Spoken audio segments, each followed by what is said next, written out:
What happens when one of the most successful rock acts of all time, a band that has sold over 120 million records worldwide, decides there are certain groups they simply will not share a stage with? We're talking about Bon Jovi,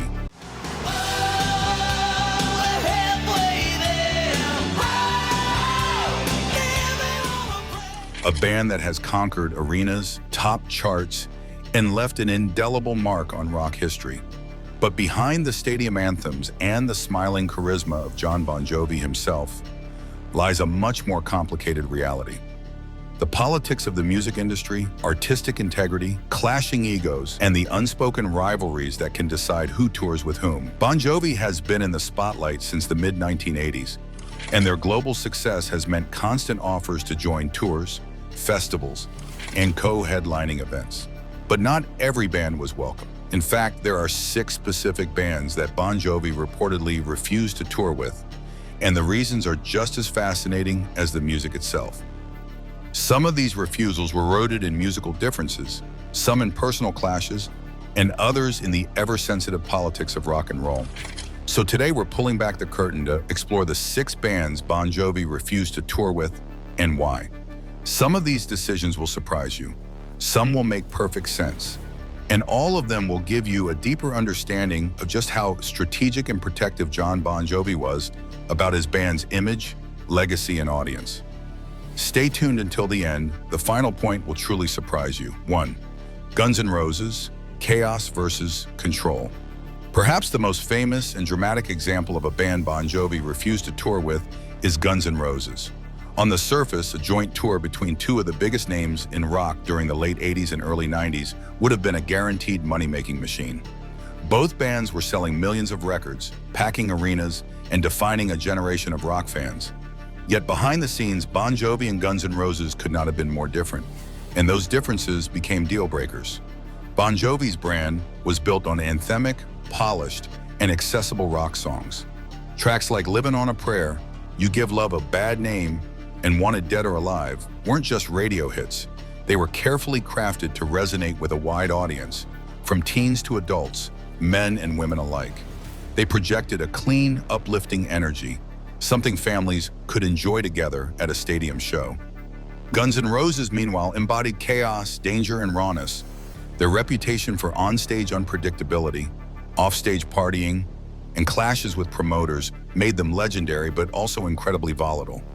Jon Bon Jovi, ever conscious of the band's image, reportedly wanted nothing to do with the drama that surrounded Axl Rose and his crew. The incidents of late shows, canceled performances, and public scandals were not just inconveniences, they were risks. A co-headlining tour might have sold out arenas, but if Guns N' Roses imploded mid-tour, Bon Jovi's name and reputation would be dragged down alongside them. There was also a stylistic clash. Bon Jovi's music leaned toward melody, positivity, and radio-friendly hooks, while Guns N' Roses leaned into grit, rebellion, and raw aggression.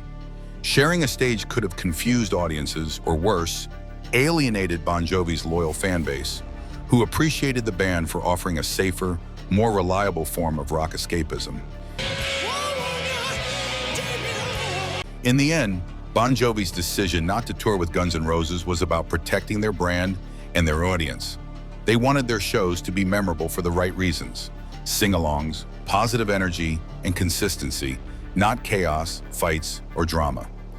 Guns N' Roses may have been the wild rock phenomenon of the era, but Bon Jovi chose stability over spectacle, and history proved them right. While Guns N' Roses often imploded under the weight of their own excess, Bon Jovi maintained a decades-long career built on reliability, consistency, and a fiercely loyal fan base. 2. Metallica, a clash of genres and philosophies. If there's one band whose name has been synonymous with heavy metal dominance, it's Metallica. Their meteoric rise from the thrash underground to becoming one of the world's biggest acts placed them on a pedestal that few bands could reach.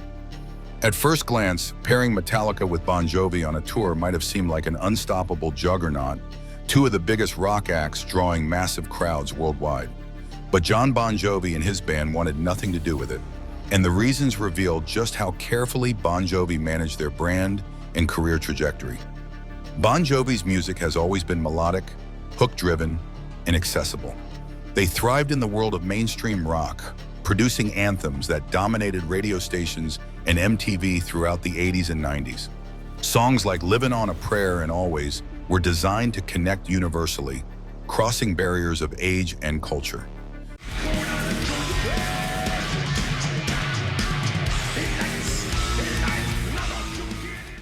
Metallica, however, was born from the underground thrash metal scene, creating aggressive, uncompromising, and sometimes alienating music.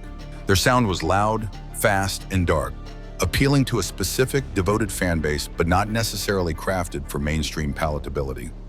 For Bon Jovi, touring with Metallica would have been like mixing oil and water. Audiences attending a Bon Jovi concert expected sing-along choruses, uplifting energy, and a family-friendly atmosphere. A Metallica set, on the other hand, was built on intensity, aggression, and mosh pit chaos. The crowd overlap between the two was minimal, and Jon Bon Jovi was too savvy to risk confusing or alienating his core audience. But beyond musical style, there was also a philosophical divide. Metallica prided themselves on rejecting commercial compromise, especially in their early years. They wore their underground credibility like a badge of honor, often criticizing more mainstream rock acts as sellouts. Bon Jovi, on the other hand, fully embraced the commercial side of rock. They wanted chart-topping singles, polished videos, and radio play. To Jon Bon Jovi, there was no shame in writing songs designed to be global hits. In fact, it was part of his strategy. Touring with Metallica would have invited endless comparisons between the two bands, and neither camp would have come out happy. Metallica fans might have mocked Bon Jovi for being too soft, while Bon Jovi's fans could have been overwhelmed or even alienated by Metallica's heavier, darker sound. For Jon Bon Jovi, the risk outweighed the reward. He wanted tours to be cohesive experiences where fans knew what they were getting. A night of powerful but positive, singable rock anthems, not a clash of ideologies. Insiders have also suggested that personal respect was limited between the two groups. While never engaged in a full-scale feud, there were subtle jabs exchanged in interviews over the years. Fucking Bon Jovi concert, man. Got fucking Metallica here, Milano, man. Pop rock was no secret, and Bon Jovi reportedly wasn't interested in partnering with a band that didn't respect their craft. 3. Motley Crue, Bad Boys and Bad Blood.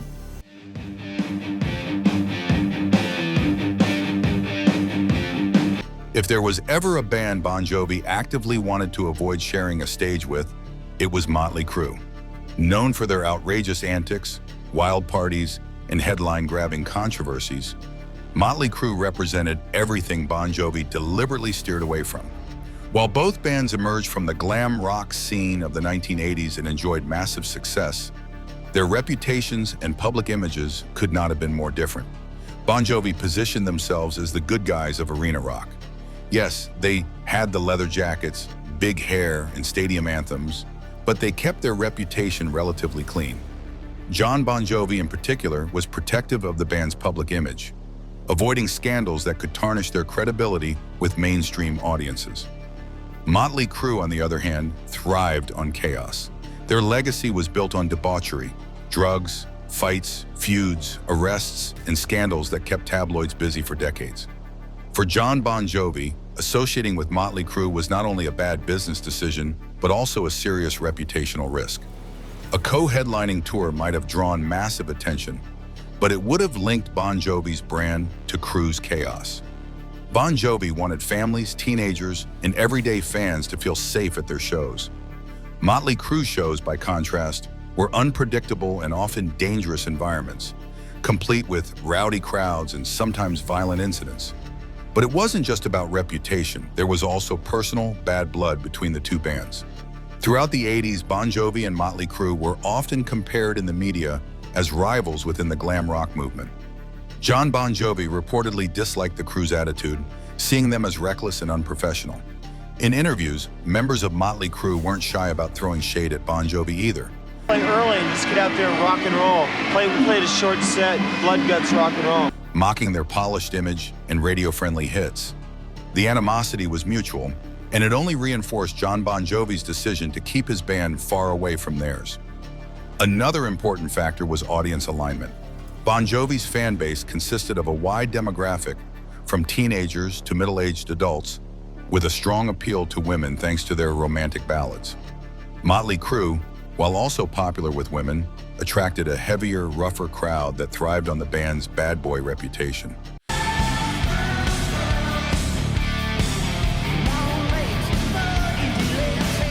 There was no one else here but Motley Crue here today. Backstage here with Motley Crue. You're here with Motley Crue. The mismatch in audiences meant a joint tour could have created tension and clashes, something Bon Jovi absolutely wanted to avoid. From a financial standpoint, Bon Jovi didn't need Motley Crue to sell tickets. They were headlining arenas on their own and commanding global attention. Joining forces with Crue would have been unnecessary, especially when the potential downsides, bad publicity, conflicts, and brand dilution, were so high. In the end, Bon Jovi's refusal to tour with Motley Crue was about self-preservation. They didn't want to be dragged into controversies, overshadowed by chaos, or forced into a rivalry on stage. Instead, they kept their path clean, reliable, and consistent, a strategy that ensured their longevity. Motley Crue may have been the wild bad boys of rock, but Bon Jovi's discipline and control helped them outlast many of their peers. 4. Guns N' Roses, too volatile to handle. Few bands have embodied the word volatile quite like Guns N' Roses. Exploding onto the scene in the late 1980s with their groundbreaking debut, Appetite for Destruction, Guns N' Roses were raw, dangerous, and utterly unpredictable. Songs like Welcome to the Jungle and Sweet Child O' Mine made them global rock icons almost overnight. But with that success came chaos, public feuds, substance abuse issues, canceled shows, and infamous onstage meltdowns. For John Bon Jovi, who valued professionalism and consistency above all else, touring with Guns N' Roses was never an option. At its core, Bon Jovi's philosophy was about delivering reliability. Fans who bought a ticket to see Bon Jovi knew what they were getting: an electrifying but safe night of sing-along anthems. Guns N' Roses shows, however, were notorious for being anything but reliable. Concerts often started hours late due to Axl Rose's unpredictability, and in some cases they didn't happen at all. Fans rioted after cancellations, venues faced damages, and the band's reputation as one of the most dangerous live acts of all time grew stronger. To John Bon Jovi, that kind of chaos was a liability he couldn't afford to attach to his brand. There was also a clash of egos to consider. John Bon Jovi was a commanding frontman who ran his band with discipline and vision. Axl Rose, meanwhile, was infamous for his explosive personality, dictatorial tendencies, and feuds with nearly everyone in the industry. Sharing a stage with someone like Axl would have inevitably led to power struggles, scheduling conflicts, and press-fueled drama. For Bon Jovi, who built his empire on teamwork and unity, Guns N' Roses represented everything he wanted to avoid. Another factor was the fan base mismatch. While both bands enjoyed enormous popularity in the late 80s and early 90s, their crowds came for very different reasons. Guns N' Roses fans were drawn to danger, rebellion, and rawness. Bon Jovi fans came for polished production, uplifting energy, and relatable storytelling. A joint tour might have drawn large numbers, but it would have created clashing atmospheres within arenas, something Bon Jovi's team knew could spiral out of control. It's also important to note that Bon Jovi was deeply aware of how one wrong partnership could damage their long-term brand. Touring with Guns N' Roses might have seemed like a financial win, but it would have risked tying Bon Jovi to chaos, scandals, and unpredictability. By refusing to tour with Guns N' Roses, Bon Jovi reaffirmed their commitment to stability, professionalism, and a clean legacy. 5. Nirvana, the grunge revolutionaries. The early 1990s brought about a massive shift in the rock landscape, thanks to bands like Nirvana. With the release of Nevermind in 1991, Kurt Cobain and his bandmates ushered in the grunge era, effectively dethroning the glam metal and arena rock acts that had ruled the previous decade. For Bon Jovi, Nirvana represented not just a stylistic difference, but a philosophical threat to everything they had built. Bon Jovi had thrived in the 80s with polished, radio-friendly hits, flamboyant stage shows, and larger-than-life personas. Nirvana rejected all of that. Their sound was raw, unpolished, and deeply emotional. I spoke into his eyes, I thought you died alone. Their image was intentionally anti-glam, flannel shirts, ripped jeans, and a disdain for rock star theatrics. In many ways, Nirvana's rise symbolized the death of the era that Bon Jovi had dominated. Touring with the Nirvana would have been like marching directly into the camp of your enemies. Kurt Cobain himself wasn't shy about expressing disdain for bands he saw as manufactured or overly commercial. While he rarely mentioned Bon Jovi directly, the band stood as a symbol of the 1980s excesses Nirvana's generation was rebelling against. The philosophical clash between the two bands would have been too great to ignore. Bon Jovi represented optimism, anthems, and sing-along choruses. Nirvana represented pain, alienation, and authenticity in its rawest form. Even from a practical standpoint, the audiences didn't align. Bon Jovi's fans were loyal to the glam and arena rock world. Nirvana's fans despised that very culture, seeing it as fake and outdated. A joint tour would have been disastrous, with fans from both camps clashing and critics mocking Bon Jovi for trying to ride the coattails of a movement that actively opposed them. By the 90s, Bon Jovi was already pivoting their sound to survive the grunge era, adopting a more serious and stripped-down approach. But even with those adjustments, they knew better than to align themselves directly with Nirvana. Refusing to tour with them was not only about avoiding conflict, but also about preserving dignity. Bon Jovi didn't want to be seen as the relics of an old guard begging for relevance alongside the leaders of the new one. In hindsight, this was a smart move. Nirvana burned bright and fast, while Bon Jovi continued to evolve and maintain a career spanning decades. Sometimes the best business decision is to avoid the storm altogether, and that's exactly what Jon Bon Jovi did when it came to Nirvana. 6. Kiss, too much alike, too much competition. On the surface, Bon Jovi and Kiss might have seemed like a perfect touring partnership. Both were massive arena rock bands with huge stage productions, loyal fan bases, and anthems designed to fill stadiums. But ironically, it was these very similarities that made Jon Bon Jovi wary of joining forces with Kiss. Kiss, with their face paint, pyrotechnics, and over-the-top theatrics, had built a brand around spectacle. Bon Jovi, while more polished and less gimmicky, also relied heavily on production value, crowd engagement, and big sing-along hits. Putting the two bands on the same bill risked direct comparison, and Bon Jovi wasn't about to let anyone steal their thunder. Jon Bon Jovi understood that no matter how confident you are in your band, competition at that level can divide audiences and overshadow your brand. There were also business and financial concerns. Kiss was notorious for being shrewd negotiators, often demanding top billing and a large share of profits. Bon Jovi, who by the late 80s and 90s were selling out stadiums on their own, had no need to split earnings or compromise billing order. Jon Bon Jovi knew his band was strong enough to headline without sharing the spotlight, and touring with Kiss would have only muddied the waters. On top of that, there was a generational clash. Kiss came from the 70s era of arena rock, while Bon Jovi was the face of the 80s and 90s. While both were successful, their fan bases didn't overlap perfectly. Kiss fans were older, die-hard rock traditionalists, while Bon Jovi appealed to a slightly younger, more diverse audience. By refusing to tour with Kiss, Bon Jovi kept their narrative intact. They weren't the band riding alongside legends. They were legends in their own right. It was a bold choice, but one that ultimately reinforced Bon Jovi's independence and dominance in the rock world. What's clear from these decisions is that Jon Bon Jovi was never just a rock star. He was a strategist. Every refusal to tour with another band wasn't just about ego or dislike. It was about carefully protecting the Bon Jovi brand. From avoiding Metallica's aggression to sidestepping Nirvana's cultural revolution, Jon Bon Jovi knew how to play the long game. He wasn't interested in short-term hype or risky alliances. He wanted consistency, reliability, and a legacy that would stand the test of time. So the next time you hear a Bon Jovi anthem blasting on the radio, remember this: their survival wasn't just about writing great songs, it was about knowing when to say no.